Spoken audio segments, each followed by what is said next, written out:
Alright, how's it going, guys? We are back here on K2, and today is Reactor Day, and I normally would build the reactor with you guys, but we had an entire video of me building this reactor and fumbling around everywhere, messing everything up, and I basically just deleted it. So we set this up here, making the uranium fuel cell. I need to have a requester chest, but we don't have that ready yet. That's actually going to be the next thing that we work on, is getting our yellow sciences done. We need to make this tech card, which means we need to make low density structures, which we haven't set up yet. So that's going to be our next thing to set up. But we do have a reactor down here, which you can see is running beautifully. I made a very simple one for the moment.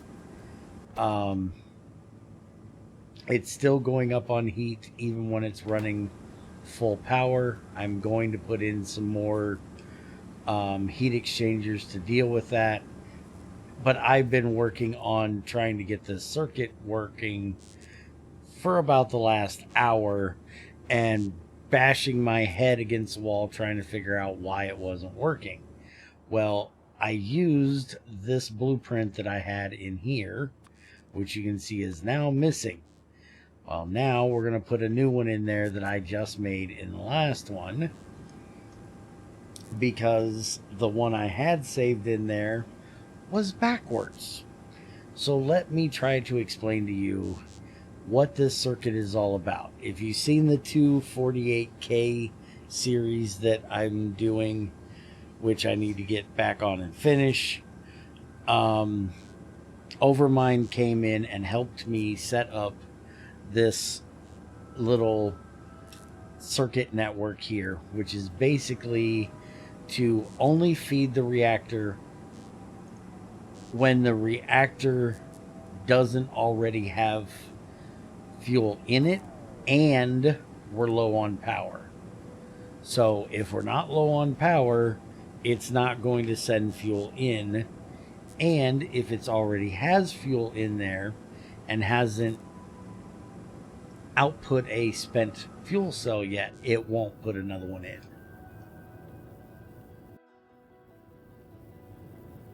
So it's basically a AND gate with extras. So I'm going to try to explain how this works. This inserter is reading the contents, which is sending over to this arithmetic combinator, which says as soon as you put in a uranium fuel cell, multiply that times -1 and give us a used fuel cell out as your value. And then that comes down to this one, which is also reading off of the hand of this one, which is when it takes a fuel cell out of the reactor. And it says the used fuel cell plus 0 gives us a used fuel cell. And then that comes down here, and if our fuel cell is greater than 0, it'll give us a set number to 1. Now basically what that does when this thing has no fuel in it, which you'll see here in a minute, it will pop a fuel cell out, and then we will have a number on this one that says 1. So right now it's telling the system, I have no fuel. When you're ready, tell me and I will put fuel in. But down here, if your set is greater than 1, it gives us our check signal. But it won't get greater than 1 unless we have this one set to 1 and this one, our energy is less than 100. So right now our energy is at 100%, so it will not set that set number to give us our check mark. And then this has the check mark is greater or equal to 1, then you can put only 1 in. We have the override stack size set, so it only inputs 1 fuel cell.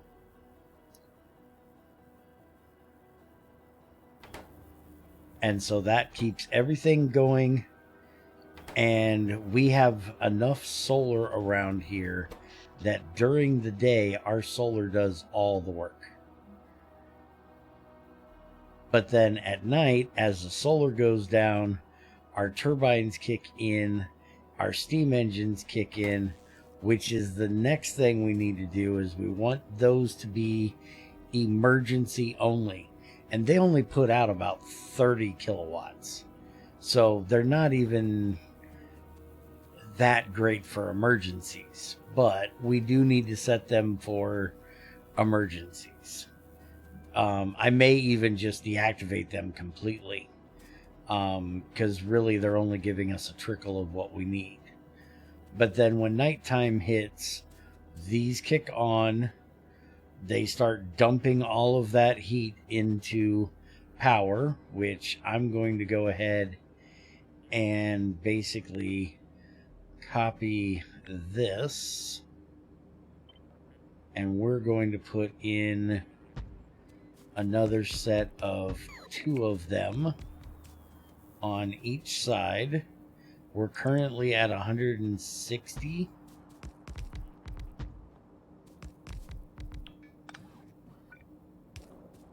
Get these in here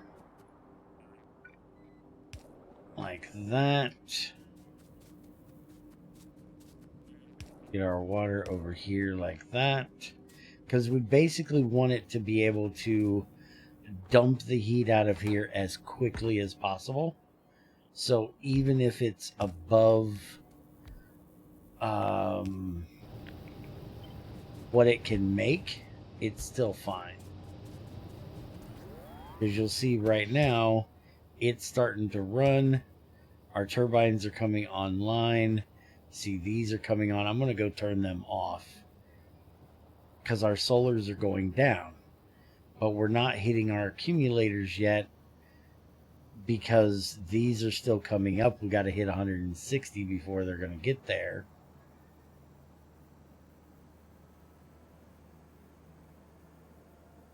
And because of our solar still running for part of it. Okay, now our accumulators are coming on. Now we just got our thing. Now we have fuel put in. So now you'll see that we have no value whatsoever on there, which is exactly how it should be. All right, let's get these set in there. All right, so now they will go and fill all that in, and I need to check on the water, but you see how this temperature is dumping even though our fuel is going down. That is what I want right now. I want to be able to make as much power as possible from the heat that has built up during the day. We're now at 190. They're going down because the solars are coming up. Accumulators aren't doing much. So now we are really dumping temperature because they just put in those new heat pipes. So, and these heat exchangers, so that sucked a bunch of heat out of it. Now, that may be a little overkill. I may need to take some of those out. We'll see. And I am going to make this a 4-chamber reactor. This is basically going to be our like emergency reactor. So whenever we have something pulling a lot on the system, this one will kick on. I will end up changing this value here to be more like 40%. That way it won't kick on unless kick fuel in unless we're really dumping power. And we're also going to make a lot more of these for stacking up accumulating power. That way we don't have to store it as heat in the reactor. We can store it as power in accumulators. But we're going to see how this works with the way it is for now. We also got a couple of these done in that video. We got the transmission, effects transmission done, and we just got the quarry mineral extraction done. So we can look at that stuff later on. So now we can do advanced fuel, we can do advanced solar panels, we can do personal battery Mark III, but I'm pretty sure these are going to take that immersite stuff. That's actually going to take lithium sulfur batteries. Ooh. This is going to take the immersite crystals, so we've got to start mining that, and I'm sure this is going to take,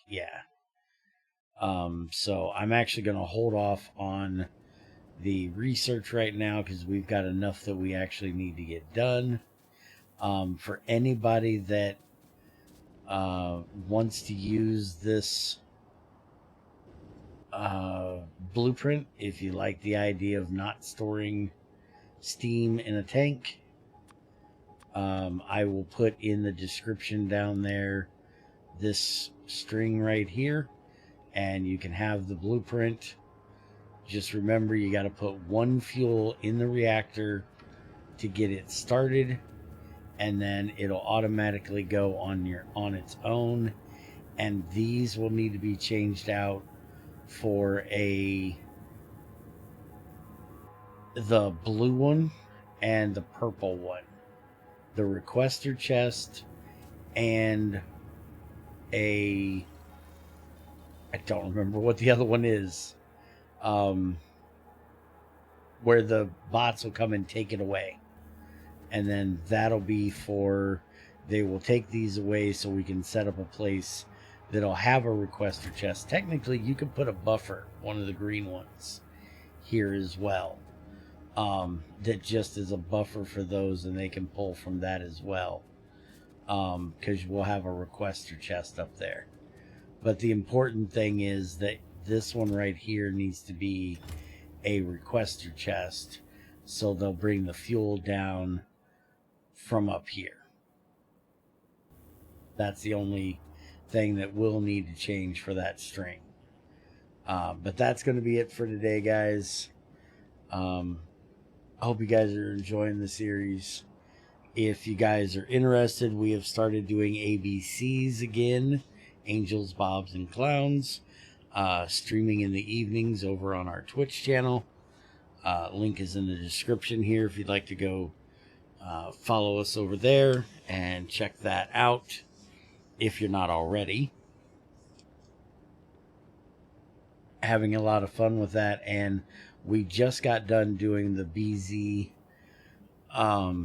pack because I blew up a reactor and basically polluted the entire region with it. I do want to go back and do some stuff with the realistic reactors. I love that reactor. It may have ruined my world, but I love it. These are just too easy in my opinion. But I'm not going to put it into this pack because I'm trying to look at what K2 has to offer in itself in this pack. So it wouldn't fit, but we'll do a more vanilla style run and put that reactor in there and spend an entire thing trying to figure out how to not blow one up. So hopefully you will enjoy that. If you don't want to come and join us in a live stream, if it's the wrong time for you or whatever, every day, 24 hours later, there will be live stream footage uploaded here to YouTube, so you can go and check that out. It will be in a big 4 to 6 hour dump. So Sorry about that. With the amount of content that I make, I really don't have time to sit around and edit it. And if I cut it up without editing out a lot of stuff, you guys would have 30 videos in one night. And that would be kind of shit. So, anyways, y'all have a good one. And I will see you next time.